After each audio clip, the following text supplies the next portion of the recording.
Saat pria itu mencicipi makanan istrinya, ia tiba-tiba terdiam. Dia merasa ada yang aneh. Saat itu, dia dan istrinya makan dengan bahagia. Tapi putra mereka, Peter Parker, belum menyentuh mangkuknya. Makanan hari ini memiliki bau aneh, seperti obat. Dia ingat bahwa Peter menyentuh baygon tikus di gudang kemarin. Dia merasa ada yang salah dan segera berdiri. Dia mulai menanyai Peter. Peter mengakui semuanya. Ayahnya panik dan menyuruh istrinya memanggil ambulans, tapi Peter sedang memotong kabel telepon sebelum istrinya bisa memahami apa yang terjadi. Ayah itu merasa sakit tajam di perutnya. Istrinya tidak tahu harus berbuat apa-apa. Tiba-tiba, pria itu jatuh ke meja dan muntah darah hitam. Dalam 1 menit, dia telah meninggal. Istrinya ketakutan, mengambil pisau dan berlari ke arah Peter. Tapi sebelum dia bisa menangkapnya, racun baygon itu membuatnya lemah.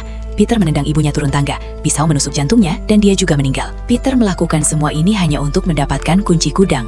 Dia melihat lubang di dinding kamarnya dan tahu orang tuanya telah mengunci saudara perempuannya yang sebenarnya di dalam gudang.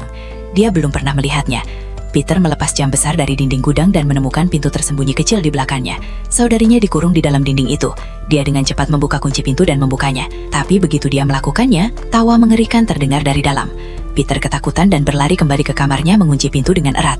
Tapi kakaknya yang kini berubah menjadi makhluk mengerikan mulai mengikutinya. Pada saat yang sama, beberapa anak yang mengenakan topeng Halloween datang ke rumah Peter meminta permen. Mereka mengetuk pintu. Salah satu anak bernama Boti selalu mengganggu Peter. Saat keempat anak itu sampai di pintu itu terbuka dengan sendirinya, seolah-olah mengundang mereka masuk.